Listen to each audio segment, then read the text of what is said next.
السلام علیکم۔ آج ہم آپ کو حضرت ہود علیہ السلام کی قوم کا واقعہ سنائیں گے۔ حضرت ہود علیہ السلام قوم عاد کے نبی تھے۔ عاد کا تعلق عرب کے پرانے قبیلے سامیہ سے تھا۔ عاد عربی کا لفظ ہے، اس کا مطلب بلند اور مشہور ہے۔ قرآن کریم میں اس کو حضرت نوح علیہ السلام کے بعد آنے والی قوم کہا گیا ہے۔ عاد عرب کے سب سے بہترین علاقے حجر موت کے علاقے میں آباد تھی۔ ان کی آبادی عراق تک چلی گئی تھی۔ یہ لوگ بھی بت پرست تھے، بتوں کی پوجا کیا کرتے تھے اور بت تراشنے کے ماہر تھے۔ کہا جاتا ہے کہ حضرت نوح علیہ السلام کی قوم کے بت طوفان کی وجہ سے زمین کی تہہ میں چلے گئے تھے۔ ابلیس مردود نے ان کا پتہ لوگوں کو بتایا۔ انہوں نے ان بتوں کو پھر زمین سے نکال لیا تھا اور ان کی پوجا شروع کر دی۔ دراصل یہ سب بڑے بڑے بزرگ تھے۔ ان کے مرنے کے بعد شیطان نے اس زمانے کے لوگوں کے دلوں میں یہ بات ڈالی کہ ان بزرگوں کی عبادت گاہوں میں ان کی یادگار تعمیر کرنی چاہیے۔ چنانچہ ان لوگوں نے وہاں نشان بنا دیے۔ عاد اپنی طاقت اور حکومت کے نشے میں ایسے ڈوبے کہ انہوں نے اللہ کو بالکل بھلا دیا۔ اپنے ہاتھوں سے بنائے گئے بتوں کو معبود مان کر شیطانی عمل کرنے لگے۔ تب اللہ تعالیٰ نے انہی میں سے ایک پیغمبر حضرت ہود علیہ السلام کو مبعوث فرمایا۔ حضرت ہود علیہ السلام قوم عاد کی سب سے بڑی اور باعزت شاخ خلود میں سے تھے۔ آپ کا رنگ سرخ و سفید تھا، چہرہ بہت خوبصورت تھا، داڑھی بڑی تھی۔ آپ نے اپنی قوم کو اللہ تعالیٰ کی طرف بلایا، اس کی عبادت کی دعوت دی۔ وہ لوگ بہت ظالم اور سرکش تھے۔ انہوں نے ظلم و ستم کرنے سے منع کیا۔ قوم عاد نے آپ کی ایک نہ سنی، الٹا انہیں سختی سے جھٹلایا اور غرور و تکبر میں کہنے لگے، آج دنیا میں ہم سے زیادہ طاقتور اور شان و شوکت کا مالک کون ہے؟ ہود علیہ السلام اسلام کی تبلیغ میں لگے رہے، قوم کو اللہ کے عذاب سے ڈراتے رہے، انہیں بتاتے رہے کہ غرور اور سرکشی کا انجام بہت بھیانک ہوگا۔ آپ نے قوم نوح کی مثال دے کر انہیں سمجھایا، طوفان کی کیفیت ان کے سامنے بیان کی۔ آپ نے ان سے فرمایا، اے قوم، اپنی جسمانی طاقت، حکومت اور شان و شوکت پر غرور نہ کر، بلکہ اللہ کا شکر ادا کر کہ اس نے تجھے دولت بخشی، خوشحالی عطا کی، لہذا اس کی نعمتوں کو نہ بھول۔ اپنے ہاتھوں سے بنائے بتوں کی پوجا سے باز آ جا، یہ نہ تجھے کوئی نفع پہنچا سکتے ہیں نہ کوئی نقصان، نہ دکھ پہنچا سکتے ہیں نہ سکھ۔ موت اور زندگی، نفع اور نقصان سب اللہ کے ہاتھ میں ہے۔ ایک قوم کے لوگوں، مانا کہ تم ایک مدت سے نافرمانی کر رہے ہو، مگر آج بھی اگر توبہ کر لو اور باز آ جاؤ تو اس کی رحمت بہت وسیع ہے۔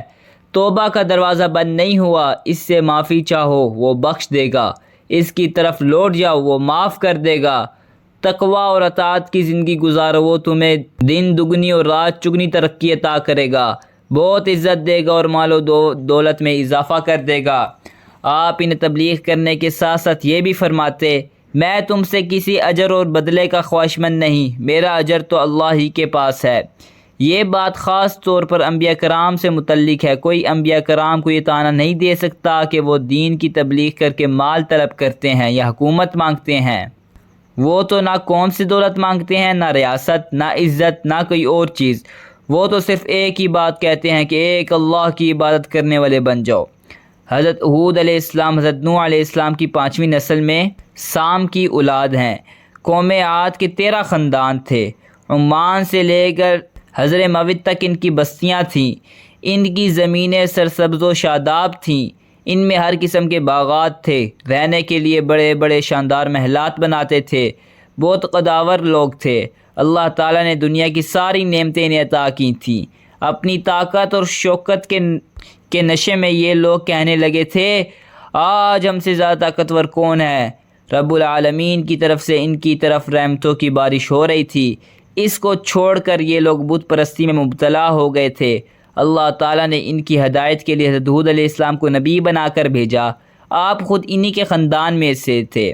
آپ نے بار بار انہیں ان الفاظ میں تبلیغ کی، اے میری قوم، بت پرستی چھوڑ دو، ایک اللہ کی عبادت کرو، عدل و انصاف سے کام لو، ظلم و ستم سے باز آ جاؤ۔ قوم عاد اپنے طاقت کے نشے میں مست تھی۔ اس نے بات نہ مانی۔ اس کے نتیجے میں اللہ رب العزت کی طرف سے ان پر پہلے عذاب کا آغاز ہوا۔ پہلا عذاب یہ تھا کہ 3 سال تک ان پر بارش نہ ہوئی، ان کی زمینیں خشک ہو کر ریگستان بن گئیں اور باغات جل گئے۔ اس پر بھی ان لوگوں کی سرکشی میں کمی نہ آئی، شرک سے باز نہ آئے، بت پرستی نہ چھوڑی۔ اب ان پر 8 دن اور 7 راتوں تک شدید قسم کی آندھی کا طوفان آیا۔ اس آندھی نے ان کے رہے سے باغات اور محلات کو بھی زمین پر بچھا دیا۔ آندھی اس قدر شدید تھی کہ ان کے جانور اور خود ہوا میں اڑنے لگے، پہلے اڑتے پھر سر کے بل زمین پر آ گرتے اور ان کے سر پاش پاش ہو جاتے۔ اس طرح پوری کی پوری قوم عاد تباہ و برباد ہو گئی۔ اللہ تعالیٰ کا ارشاد ہے، ہم نے جھٹلانے والوں کی نسل کاٹ دی۔ مطلب یہ کہ چونکہ قوم عاد پوری کی پوری تباہ کر دی گئی تھی، اس لیے آئندہ ان کی نسل کا سلسلہ ختم ہو گیا۔ حضرت ہود علیہ السلام اور ان پر ایمان لانے والوں نے عذاب کے وقت ایک گھیردار جگہ میں پناہ لی تھی۔ یہ عجیب بات تھی کہ اس طوفانی ہوا سے بڑے بڑے محلات تو گر گئے، مگر اس گھیردار جگہ میں ہوا معمول کے مطابق چلتی رہی۔ ہود علیہ السلام اور ان کے ساتھی اس جگہ پرسکون انداز میں بیٹھے رہے، انہیں کسی قسم کی تکلیف نہ ہوئی۔ قوم کے ہلاک ہو جانے کے بعد یہ لوگ مکہ معظمہ میں آ گئے۔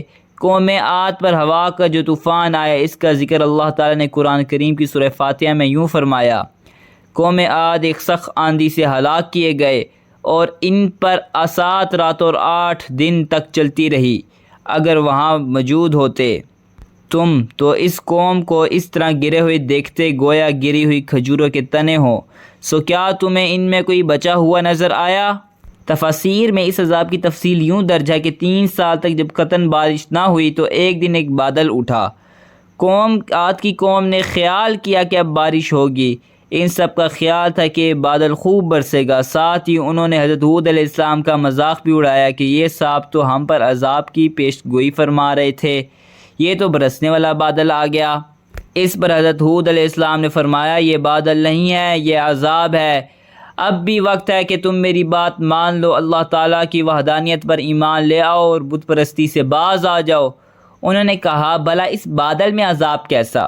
ہود علیہ السلام نے فرمایا، اس میں آندھی اور طوفان ہے، اس میں ایسی ہوا چلے گی کہ تمہیں اور تمہارے مکانات کو نیست و نابود کر دے گی۔ اس پر انہوں نے کہا، اے ہود، تم ہماری طاقت کو جانتے ہو، پھر بھی ہمیں ہوا سے ڈرا رہے ہو، اس کی شدت و تیزی سے ڈراتے ہو، یہ ہمارا کیا بگاڑ لے گئی بھلا؟ ابھی بات چیت ہو رہی تھی کہ وہ بادل شہروں کے کنارے پر آ گیا اور طوفانی ہوا چلنے لگی۔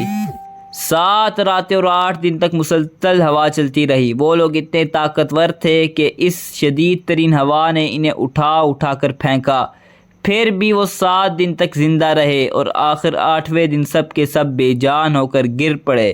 کوئی اپنے مکانوں میں مرا، کوئی باہر، اور اللہ تعالیٰ نے ان کے ساتھ ان کے مکانات کو بھی زمین کے برابر کر دیا۔ حضرت ہود علیہ السلام کی عمر مبارک 464 سال ہوئی تو آپ اس دنیا سے رخصت ہو گئے۔ قوم عاد کی تباہ شدہ بستیوں کے